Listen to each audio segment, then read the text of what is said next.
Саламатсыздарбы, ардактуу сүйүктүү көрөрмандар, жалпыңыздарга кутман кеч калып, албетте түз эфирде Баткен телеканалында кечки Баткен берүүсү старт алды. Барыңыздарга кечки жагымдуу маанайларды каалайбыз. Садыктан барыңыздар, биз менен көгүлтүр экранда бирге болуңуздар.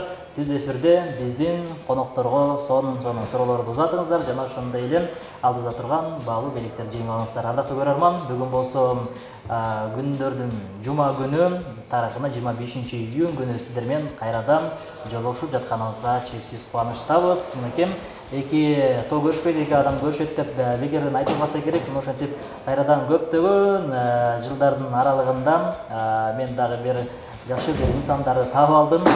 Бүгүн баягы эптесе болуп жолугушуп жаткан учурдан пайдаланып, бүгүн студиябызга да конок катары чакырып отурабыз. Ким деп турган болсоңуздар, бүгүн кечки Баткен студиясында Самат жана ошондой эле Минур бүгүн бизде конокто. Ассаламу алейкум. Ассаламу алейкум. Кутман кеч. Алейкум ассалам. Студиябызга кош келиңер. Кош келдик. Ассаламу алейкум жалпы телекөрүүчүлөр, бардыгыңыздарга кечки салам. Биз келип калдык. Жалпы Баткен областы барыңыздарга чоң салам. Ден соолук каалайм барыңыздар. Кечки маанайлар кандай? Кечки маанай жакшы. Кечки маанай тойдогудай деп. Мына ушундай ардактуу көрөрман, өзүңүз көрүп тургандай эле чын эле бүгүн Самат, Минур кечки Баткенде жарым саат коноктолот. Андыктан аракет кылыңыздар, шашылыңыздар, телефон чалыңыздар, суроолор болсо узатсаңыздар болот. Андан алгач эле жаңылыктардан сурап баштабайлыбы? Эмне жаңылыктар болуп атат чыгармачылыкта, үй бүлөдө? Минурга баштайлы. Чыгармачылыкта азыркы учурда ошол өзүм жазган обонум, көп обондорум бар. Кудай буйрса ошол алгачкы обондорумдун бири ошол апама жазган обонум бар эле, ошону чыгарган турабыз. Андан сырткары үй бүлөлүк жаңылыктарда Кудай буйрса экинчи ирет ата болгону турабыз. Ошону рахмат. Кудай буйрса ошону толкундоо менен күтүп аткан кезибиз. Бизде жаңылыктар ушул. Анан Баткенге келип калдык бүгүн конокко алып. Жакшы. Самат? Бизде деле жакын арада эле ошол 25 май акыркы оңгоро күнү менин туулган күнүм. Мактана кетейин депчи. Ошол күнү Эрлан Андашев агабыздын чыгарма алгам. Ошону иштеп жок дебе сен мага деген чыгарманы иштеп, ошол ырды клибин презентациялап телеканалдарга, YouTube каналдарына, интернет блогтарына бердик. Ошо андан тышкары аз кичине баягы тамаша көй иретинде болуп, тиктокер дагы болуп баштадык. Быйыл беребиз го Саматка жылдын тиктогу деген. Самат, ошол тиктокто өзүң айткандай эле эки адамдын образын аткарып атасың да? 3-4 чейин. Мен байкаганга караганда бир аялдын да образын аткарып атасың да. Кыйынчылык болбойбу? Жөн негизи мен бала чагыман эле баягы пародист болчумун да. Бирөөлөрдү туурап, мисалы студент болуп жүргөндө деле Минур билет, биздин университетте окуган мугалимдерди, ар бир окуткан мугалимдерди группалашып, балдарыбыз, кыздарыбыздын кантип ырдагандарынан бери туурап ошентип күлдүрчүмүн. Анан баягы чыгармачылык ырчылык менен кеткенден кийин баягы самоскромность болуп, орусча айтканда өзүнчө эле мынтип бир рамка менен жүрө берип, бирок ичимде боло берчү да. Анан Инстаграмга андай нерсени киргизе алчу эмесмин. Анан TikTok чыккандан кийин TikTokко Минур, муну көр, бул сонун, мондай деп кызыктырып, вообще кызыкпай жүрдүм. Анан жакшы маркадагы телефонду алгандан кийин анан кызыгып баштадым. Анан бул айтты, ушундай кылыш керек деп үйрөттү эле. Түрткү болду. Ошо азыр мындай болуп атпайбы, жанагы мурун чыккан кулактан кийин чыккан мүйүз болуп турат. Өзүң кандайсың TikTokто? TikTokто азыр тартып атабыз, биз деле жакшы эле. Бирок Саматчалык. Саматчалык. Самат, эми ушул жерде сөзүңдөн кармайынчы, ушул Минур менен көпкө жүрөсүң дейм, мисалычы. Кел, ушул жерде Минурдун бир ырдаганын же сүйлөгөнүн турат да чанда. Пародия катары, Минур негизи катуу ойлонуп калгандачы, бирденкени ойлонуп калганда, бирденкени ойлонуп же бир суроо берип, ойлонуп жооп бере турган суроолор болуп калса, бир жерде отуруп кумтип канмап. Анан моягын иштей берет да. Жөнчө, андай болбойт да депчи. Көздөр мындай да. Шашпай да тура беребиз эми азыр баягы. Буга дагы негизи баягы даярданып, анан ырдагандарын, баскандарын, ошондойлорду негизи көбүнчө пародировать этебиз.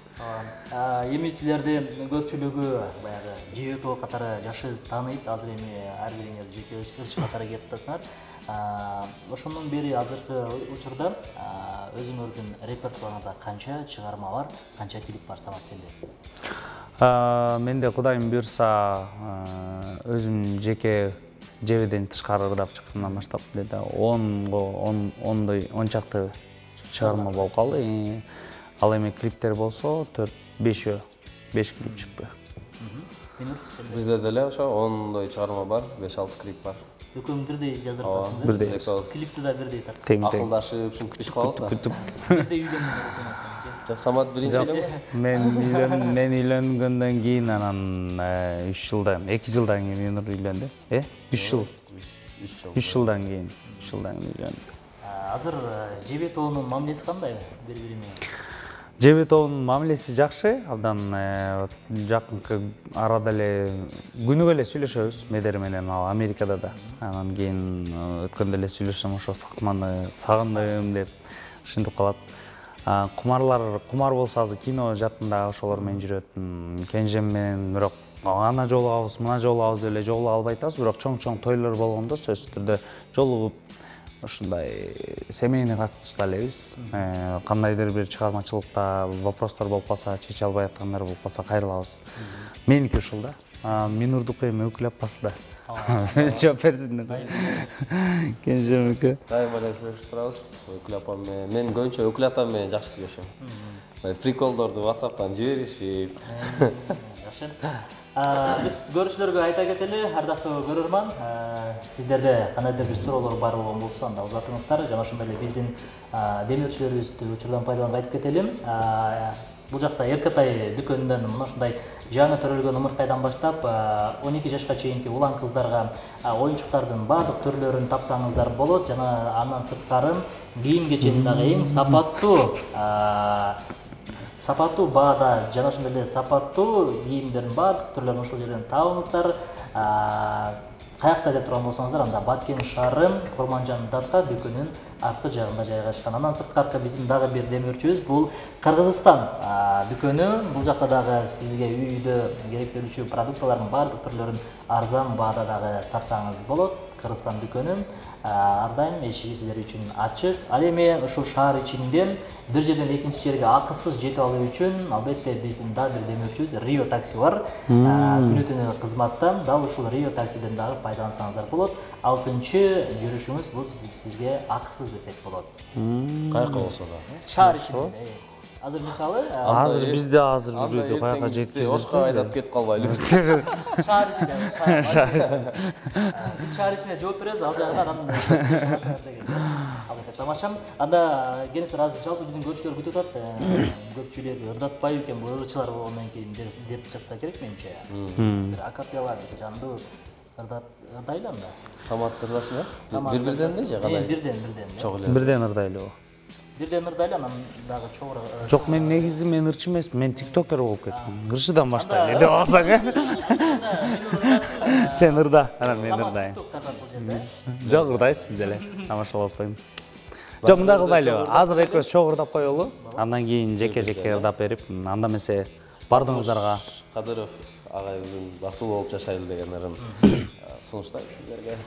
Бардыгыңыздар бактылуу болуңуздар, эч кимиздер оорубаңыздар, жана ошондой эле учурдан пайдаланып бүгүн үйлөнүп аткан досубуз, жалпы үйлөнүп аткан жаштар, бардыгыңыздар бактылуу болуңуздар, сиздер үчүн бактылуу болуп жашайлы. Бал болсоң бачым татайын, башымды сага катайын,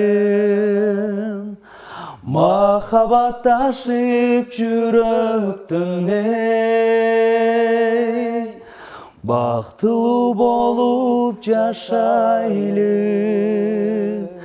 махабатташып жүрөктөн бактылуу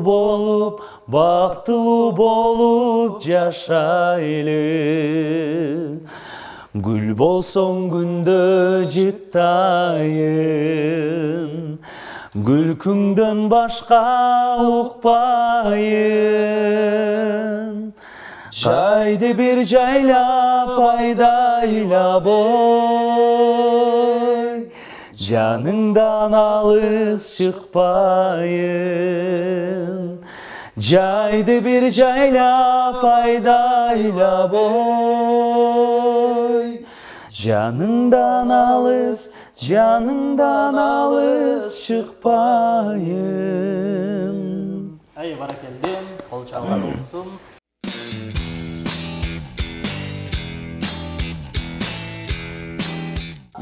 Расыл айтабыз, андан келиңиздер азыр мындай кылбайлыбы? Репертуарыңыздардан ушул көбүнчө кайсыл темадагы ырларды көбүрөөк аткарасыңар? Мисалы, Самат, сенде Негизи баягы бүтпөгөн тема, сүйүү темасы деп коет эмеспи? Ошондой эле эми ал жактан мен мисалы өзүмдүн чыгармаман Белегимсиң деген чыгарма бар. Ал чыгарманы ошол жубайыма арнатып, сөзү Тимур Салиев, обонубуз Улан Осмоновдун атандык, досубузга таандык чыгарма. Жубайыма арнатып чыгаргам. Ошол Белегим жараткан берген белеги депчи. Андан кийинки чыгармадагы ошо жубайыма арналды. Өзүңдү жемелебе деп, баягы жашоонун ар кандай кыйынчылыктар болот. Ошол учурларда да кандай учурлар болбосун, адам өзүн жемелебеш керек. Ошону өзүңдү жемелебе деп ошону чыгардык. Ошо. Анан көбүнчөсү эле сүйүү жаатында болду. Эфирлерге караганда же болбосо кандайдыр бир жакшылыктарда көбүнчө кайсыл багытта көбүрөөк ырдайсыңар дегеним? Көбүнчө негизи мен өзүм репертуарым ичинде көбүнчөлөрдүн баягы шан шөкөткө жакын баламын, шайыр жүргөн баламын, ошондуктан шаңдырларды көп ырдайм. Ырдаш керек болду ошондо. Жок, азыр эмес, азыр эмес. Жакет тутам деп албайсың. Азыр минурга өтөлүчү анда. Репертуарда ырлар тоже мындай, биздики аралаш. Журтоган жөнүндө ырлар бар, эми буюрса ата-эне жөнүндө жаздырган атабыз. Ошо мекенибиз тууралуу да жаздырсак деген пландарыбыз бар. Андан сырткары мен негизи мындай көп эле жеңил ырларга көп кызыга бербейм, өзүм мындай салмактуу ырлар болсо деген ойдо адамдардын катарын толуктойм да. Анан эми баягы жаш өткөн сайын деп деле айта албайм, эми баягы үй бүлөлүү болгондон кийин баягы ырга болгон вкусуң дагы өзгөрөт экен. Мындай бала жөнүндө ырдагың келет экен, ата-эне тууралуу ырдалуу, жубайың жөнүндө, мурда кыздар жөнүндө ырдай бере турган болсок, азыр эми башкачараак болуп баштайт экен да. Азыр ырдап көрсөң, үйдө бирөө бар, Азыр ырдап көрчү, башка. Самат, ушул келинчегиңди дагы ушул сахнага алып чыгып атасың да, ырдатып? Жок, эми ал мындай болуп калды, баягы азыр соц тармактар өнүккөн учур эмеспи, заман эмеспи. Анан кийин мен жубайымды өзүмдүн инимдин тоюна эле даярдап, ошол баягы салт боюнча негизи жеңеси айтат го. Анан келинчегим өзүм музыкальный училищени бүткөн. Окуп бүтпөй калган, ачыгын эле айтайын. Бүтпөй калган, бирок музыкальный образованиясы, өзү хореограф, фортепианону мага караганда жакшы чертет. Анан кийин ырдатып көрүп, анан баягы ырдаттык, жагып калды. Анан уже бир тойго чыкканда эле Минурдун инстаграмынан хайп болуп кетти, супер инфо чалды, тияк бияктар чалып кетти. Анан кийин эле ырчы болот экен деп эле анан интервью берсем эле уже чыгармачылыкка аттандырып, уже ушундай нерселер болуп кетти. Эми мындай орусча айтканда всему свое время, бардык нерсе жакшы бышып, жакшы профессионально болсо эгер, колдоп, ошол жар андан кийин ошол иним үйлөнгөндө ырдагандан кийин эле уже тойлор чыгып калды, ошентип эле ырдап калды. Азыр демек заказдарга чыгып атат мындай. Чыгып калат. Каршы эмеспиз. Каршы эмеспиз, колдойбуз. Мени колдойт, экөөбүз бирибизди колдойбуз. Жакшы. Минур, сенде мен кенчегим так ырдабайт, анда ырдай албайт ал. Ал ырдаганда мен ырдабай эле койчу деп айтам. Сен ырдаган ырлар кор болот. Сен ырдасаң мен ырдап берейин деп. Ырдай албайт. Анан жакында эле ушул карындашың турмушка узаттың да. Ошол жерде жеңелдик милдетти ким аткарды ошондо? Келинчегим. Жар менен ким алып келди? Ошол карындашым Кочкорго турмушка чыкты да, Нарымга. Анан ошо Кочкордун өзүнүн эмелери бар экен. Ошо атайын жар айта турган ырчылары ошолор. Жакшы.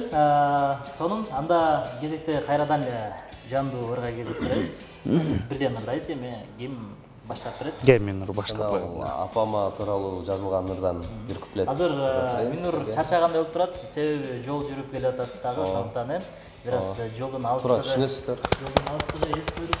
Бодростон бир кон Red Bull алып келеле деп элечи. Ушинтип акыркы жолу алыска ушул жеңил унаа менен качан чыктың эле акыркы жолу? Акыркы жолу ушул тойго барганбыз, ошондо нарынга чейин. Өзүм айдап барып, кайра айдап келип уктабай, ушинтип эле. Жок, эми нарын бизге караганда жакыныраак да шаарга. 3 сааттык жол ал деле. Ооба. Жок, бүгүн биз такси толбой калып, маршрутка менен келип калып, кичине кыйналып калдык да. Кандай экен Минур. маршрутка менен алыс жолдо жүргөн? Минур маршруткадан келип алып, мында жата албайт го. Отуруп, тигинен отуруп, уктап келатат. Бул мени видеого тартып алып. Мен акырын тартып алдым, жанында отургандар мени карап, күлүп келишти да. Анан мен уктап калсам, мени тартып турду. Анан киргизген аптыр, киргизбе дедим. Киргизсем эми онун киргизем дедим. Компромат даярдап алчу. Аяк жагындачы Баткенге жетейин деп калганда. Элдер менен полный дос болуп, маршруткадагылар менен. Эми нормально. Элдер да чарчаган билбей калыптыр да. Жакшы келдик. Жакшы келдик, сонун келдик. Эми келиңиз анда Кезекти ырга берели. Эмизип мерим төгүп, уктабай таң атырган күнүңө, үнүңө ал дейлеген ак бешик асмандагы ай күбө. Чыгарып үйдүн көркүн, төрүмдө олтуруңуз апаке. Бөксүргөн жашыңызды сыйыма толтуруңуз апаке. Апаке бай, мен сиз менен өмүрүмдү жарык кылып келем. Апаке бай, эй апаке бай, сиз бар үчүн дүйнөм кенен, сиз бар үчүн биз бар деген ойго келем. Аман жүрчү апакем. Ай баракелде, баракелде. Рахмат. Бул акыркы эмгектердин бири ошо. Ооба, буюрса жакында жарыкка чыгарайын деген Өзгөчө пландар сөздөрү бар. сон. Жакшы аранжировка даярдап атат. Ошо аранжировка жазып аткан жигит үйлөнүп калып, ошо менен токтоп турат. Бул эми үйлөнүп калды, анан эми иштер болуп калды да эми. Бир аз пауза болуп калат экен да бул жагы. Башкалар даярдап турасыз да. Анан ушул негизи апалар арайым бар болсун дейбин. Ааламды кеңдесем апамдын кучагынан тар экен деп бекерден айта албаса керек. Ошондуктан сонун чыгарма экен. Анан көбүнчө кайсы акындар менен ушул тандаганда кайсы акындарга көбүрөөк мындай буйрукма берип эмне көбүрөөк иштешесиң? Бул ырдын сөзүн Зарлык Камбаралиев деген жаш жигит жазган. Аябай жакшы жазат. Мен дагы жакшы сыйлайм чыгармачылыгындагы. Анан көбүнчө ушул акыркы кездерде мен эки чөрөмдө Сейит Жээнбаев деген байкебиз жазып берген, тоже жакшы акындардын бири. Анан эми ошол байке менен иштешип келем. Акыркы Самат болсо Тимур байкебиз менен жакшы иштешет. Тимур байке, анан Кудрет Ачабаров агабыз менен ошол менен иштешип калабыз. Демек, анда кезек Самат сенде болсун. Кайсыл чыгарманы аткарабыз? Баягы ырдап коюп. Туугандар, ким кошелегин жоготту деп электип. Бул кайсы кинодон үзүндү деле. Элдер неге мынтип атат дебесин, чын эле Самат Жок, бүгүн алды деп. жок, бул мындай болуп атат. Просто жана TikTok'та деген баягы кинонун үзүндүлөрүн тартат эмеспи? Ошого эле анан бүгүн маршруткада келатып, бул самолетко чыкканда башталды да. Самолетко чыкканда эле кошелек көтөрүп эле, белгисиз маршрутта бар го, башына урдап алып анан туп алып туруп. Ичинде акчасын алып коюп туруп. Туугандар, ким кошелегин жоготту дейт го. Ошондой кылып эле улам сайын самолеттан тартам деп тарта албай калдым. Анан кийин маршруткага түшүп, уже маршруткадагылар бар кичине бөксөрүп калганда уже көнүп калдык да. Кака жарып бирөөлөрүн жаныбыздар менен таанышып сүйлөшкөн. Бисмилла деп туруп телефон күйүп туруп, туугандар, ким кошелегин жоготту десем, алдыда эжекелер мени монтип карашпай. Ошондон эле ушундай бүгүн ушинтип маанайды көтөрүп келдик. Анда келиңиздер, жагымдуу музыкалык чыгарма аткарып коеюн. Эрлан Андашев агабызга таандык ошол Жок Дебе деген чыгарма. Сөзү болсо Тимур Салиевке таандык. Аткарып коеюн. Арманымды кимге айтам, таба албайм айла. Жүрөгүм бар сүйүп калган, özüңdү гана жаным бергип сүйүп турам айта албайм сага гүлүм болчу гүлдөп турган сүйүү багымда ömür boyu bolsоң деймин жаныңда Çok çok çok debesen mağa Жүрөктү ezip sızdatma Armanға толгон жан дүйнөмдү кыйнабачы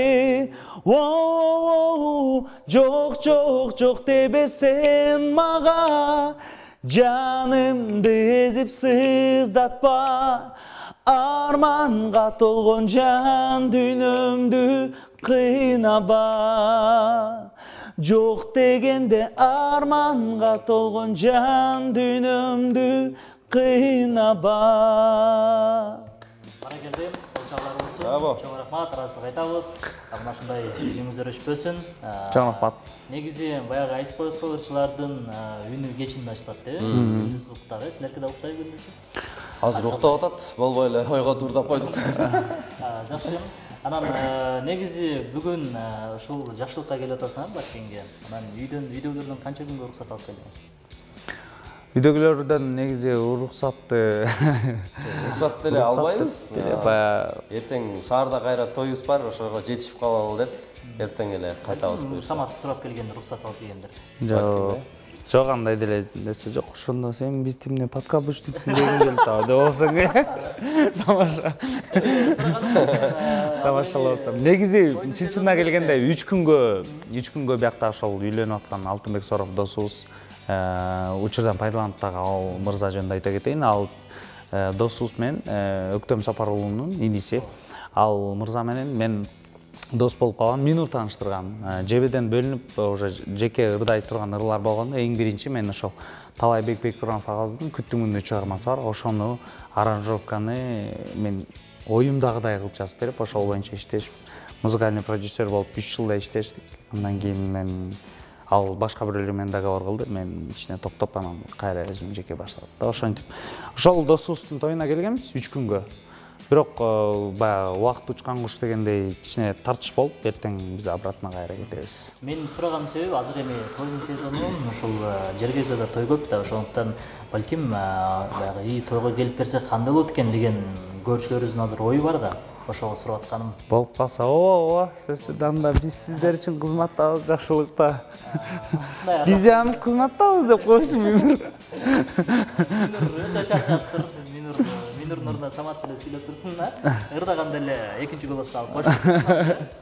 Ардактуу көрөрман, сиздер түз эфирде кечки Баткенди көрүп атасыздар. Албетте бүгүн мынакей өзүңүздөр көрүп тургандай эле эфирибиз дагы жакшы. Баягы жакшы инсандар менен отурсаң убактында кандай өткөнүн билбей каласың дейт. Бизде дагы саналуу эле мүнөттөр калыптыр. Андыктан шашылыңыздар дейлим. Ал эми биздин демөөрчүлөр болсо, бул Кыргызстан соода дүкөнү, борбору десек болот. Бул жактан сиз үй тиричилигине керектүү жана ошондой эле күнүмдүк колдонуучу продуктылардын баардык түрлөрүн тапсаңыздар болот. Арзан жана ошондой эле сапаттуу чөнтө үйүңүзгө эң башкысы баягы ылайыктуу десек болот. Кыргызстан дүкөнү ар дайым эшиги ачык. Андан сырткары азыр эми баардык эле ата энелер ушундай кызыкса керек балдар үчүн. Балдар үчүн эмне десе деле баарына даяр болуш керек менимче. Мына ушундай сонун баягы орусча качествосу жакшы оюнчуктардын түрүнө тапкыңыз келсе, анда Эркатай дүкөнүнө барып, ошол жактан жаңы төрөлгөн баладан баштап 12 жашка чейинки улан кыздарга кийим кечени да бар түрлөрүн тапсаңыз болот. Андан сырткары Рио такси шаар ичинде көздөгөн жериңизге бизден жеңүүчү болуп калсаңыз, акысыз жеткирип берүү милдетин аткарып берет. Ал эми жигиттер, алдыда кандай пландар бар эми? Минур. Алдыда пландар ошол. Аз тойго барабыз. Эң биринчи кийиниш керек. Тамаша. Алдыдагы эң жакшы пландарыбыздын бири ошол эми ырчынын жаңылыгы бул ыры дегендей ырларды жаздыруунун үстүндөбүз, ошонун үстүндө иштеп жатабыз. Кудайым буйруса. Ошол мындан аркы ырларды баягы бир аз мен өзүмдүн жеке оюмду айта кетсем, сүйүү темасындагы ырларды бир аз болсо дагы кичине кое туруп, мындай ата эне тууралуу, бир тууган тууралуу, мындай уулум тууралуу ырларды жаздырсам деген пландарым бар. Кудай буйруса ошолорду акырындан ишке ашырып, кээ бир жерлерде обондорун өзүм жаза калып, мындайраак обон болсо деп өзүмдүн баягы стилиме тууралап дегендейчи. Ошондой пландар менен жүрөм азыр. Өзүң жараткан обондор барбы? Азыр жаңы эле ырдаган ошол биздики, мен өзүм. Анан баягы айтып койдук го, балам балалыгыңды билесиң да. Сандай эми балалуу болуп туруп, ата статусуна ээ болуп туруп, эми биле атасың да, кандай ырлар жара бизге табитибизге туура келет экен дегенчи. Көрсө биз уже картайып эле баратырбыз да эле. Картайганда достор үйлөнүп дегиле. Саматта кандай план? План эмесми? Азыр эфирден чыгасың, билем, барасың, андан соң алдыда пландар негизи ошол эми ыр боюнча жакшы пландар бар. Сөзсүз түрдө жакшы боло турган ишти алдына айтканда аткарылбай калат деп коет эмеспи. Чыгармачылык менен иштеп, дагы да болсо жакшы чыгармаларды кыргыз элибизге тартуулайлы деген эмгектебиз. Ошо анан кийин TikTok'tu кетириш керек болуп атат меники планым. Пародия. Катталып койгон TikTok'тон да. Ооба. Чымаркмат, анан сурайын деп атканым, силер эми билимдүү эле ушул окуган балдарыңар эми билимиңер бар. Анан кароо сынактарга катышып атасыңарбы, катышайын деген пландар барбы, ойлор барбы? Негизи мындай нерсе бар да. Билим алган это башка нерсе, ырдаган башка нерсе, анан конкурсный и не конкурсный деп да чечилет да. Анан баягы акты ак, караны кара деген жакшы да. Анан кийин мен өзүм боюнча конкурска бара турганга даярдансам деле болот, бирок баягы этти сойсо да касапчы сойсун деген бар го. Ошол эле сөз менен мен түшүндүргүм келет да. Баягы мен ырдайм, бирок конкурска барып ушундай жандуу ырдагандан коркпойбуз, күнүгө эле кабакта иштейбиз, кечкисин алты тил ырдайбыз, бүт эле шаңдуу эле. Анан кийин ошо конкурска бунун жоопкерчилиги бөлөк нерсе да. Ушундай айтат. Минурду да көбүнчө көрүп калабыз кабактарда аткан, историялардан көрүп калабыз дегенде. Көбүнчө кайсыл тилде Типтисиң го? ырларды суранат? Сер өзүң тургандың ба? Мен бияк айтып Самат айтып өлө ойлоп кеттирмин. Эле кабактарда айтып деп. Жок, кабак мен башка нерсенчи. Туура жооп берди да азырчы. Молодец деп мынтип мен ойлоп. Молодец, чоңоюп калыптыр бул. 31ге чыкты деп. Акылын токтотуп калган турбайбы бала? Эми ал жакта өзбекче ырдайбыз, англисче ырдайбыз, түркчө ырдайбыз, казакча, кыргызча, орусча ырдайбыз.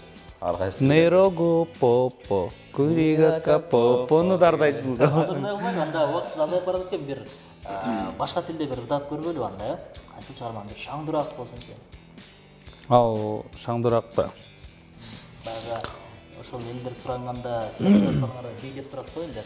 Анда кетаман ырдап коелу, өзбекче ырдасак болобу? Шаңдуураак болсун эми. Шаңдуураак. Ооба, бизди көрүп аткан көрөрмандардын маанайы көтөрүш керек ошондуктан. Музыкасызга койбойсуңарбы деле. Тарантан депчи. Жок, кетаман деп турдайлы, Болбой калабы? Кайсын деп көрөсүң деп. Ошол шаңдуу эле восточный Ойлонобуз. Давайте эми 80-ті ырдап берели, Азыр бизди көрүп аткандардын көбү эле улуу муундагылар. Улуу муундагы аталарыбыз, апаларыбыз көрөт, калтырбай көрөт десек болот бизди. Жаман көрүп калбайбы, кыргызча эле ырдашпайбы? Сырткары Ош Жалал Абадтан айрым жерлерден көрөт. Андан сырткары Өзбекстандан да, Тажикстандагы республикадан биздин көрөрмандарыбыз бар. Ал жактагы кыргыздардан дагы көрөт. Анда сиздерге бардыгын бирдей каалап көрөт. бир куплет ырдап калалы. Кайсында? Баягы музыкасы менен болсо, баягы шаңдуураак сону болот, эми бир куплет ырдап калалы. I love is alive, a soul begin. Foolish in Layla had the table stumbling in. Our love is a flame, da-da-da-dum-dum, burn within. Now I then find life the cages stumbling in. Wherever you go, wherever you do, You know this real is fun of mine and following you. I'm falling for you, I'm falling for you, wherever you do, 'cause baby, show me something that I never knew. Wherever you take it, baby, I do it for you. Hey, our love is a life, da-da-da-dum-dum. So we're begging, foolish in laying at the table, stumbling in. Our love is a flame, da-da-da-dum-dum. Burning within. Now I can find life on the cages, stumbling in.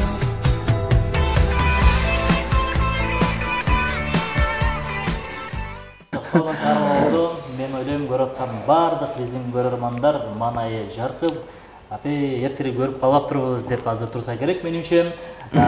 Сиздер албетте ардактуу теле көрүүчүлөр, Баткен телеканалына кечки Баткен берүүсүн түз ободо көрдүңүздөр. Убактыбыз дагы кыскарып баратат, ошондуктан сиздерге ыраазычылык айтып бир эркин микрофон берели, камераны карап, Минур. Биринчиден жалпы жамаатыңыздарга чоң рахмат. Бар болуңуздар, ден соолукта болуңуздар. Кандай оор сыркалоордон алыс болуңуздар. Жалпы Баткен эли ушундай соонун жылуу маанайда тосуп алганыңыздарга сиздерге терең ыраазычылык билдиребиз. Баарыңыздарды жакшы көрөбүз. Жана ошондой эле эфирден пайдаланып сиздерге терең ыраазычылык. Ушундай мырзалар бар эле, ырчылар бар эле деп чакырганга, ушундай шартты түзүп берип, жалпы биздин кыргыз элибиз менен байланыштырып сиздерге терең ыраазычылык. Жана ошондой эле жалпы кыргыз элибизге бардыңыздар, ден соолукту жакшы караңыздар, эч ким оорубасын, ата-энелер аман болсун, наристелер оорубасын, ар бир үйдө ырыс кешик, ынтымак болсун, Кыргызстаныбыздын желеги дайыма бийикте желбиресин. Чоң рахмат сиздерге дагы. Мынакей баягы инсандардын негизи тилеги жакшы тилек болот, айрыкча ушул ырчыларды негизи той болсо. Той болсо жакшы эмеспи? Баягы уруш талаштан көрө ар бир үйдө Самат айткандай эле ыңалаган нарселердин үнү жаңы турса, бул кандай жакшы нерсе. Ошол нерсени сиздерге дагы каалайбыз. Албетте сиздерге ыраазычылык жок деп келип, мынакей сонун биздин көрөрмандардын маанайын көтөрүп койдуңуздар деп ойлойм. Буюрса биздин эшигибиз кенен ачык. Мынакей жаңы зданиябызды көрүп алыңыздар. Буюрса келгенде эле туура кирип келерсиздер ушул жака. Ыраазычылык анда. Ардактуу көрөрман, ушул менен бүгүнкү кечки Баткен көрсөтүүсү соңуна чыгып бара жатат. Бардык биз менен бирге болгон көрөрмандарга терең ыраазычылык айтабыз. Бүгүн болсо оператор жигиттер Максат Акылбек жана ошондой эле Эрнис Азамат уулу, ал эми мен аты-жөнүм Расул Акматов болду. Келерки жума күнү сиздер менен түз эфирде кайрадан мына ушундай кечки Баткенде көрүшкөнчө саламатта калыңыздар.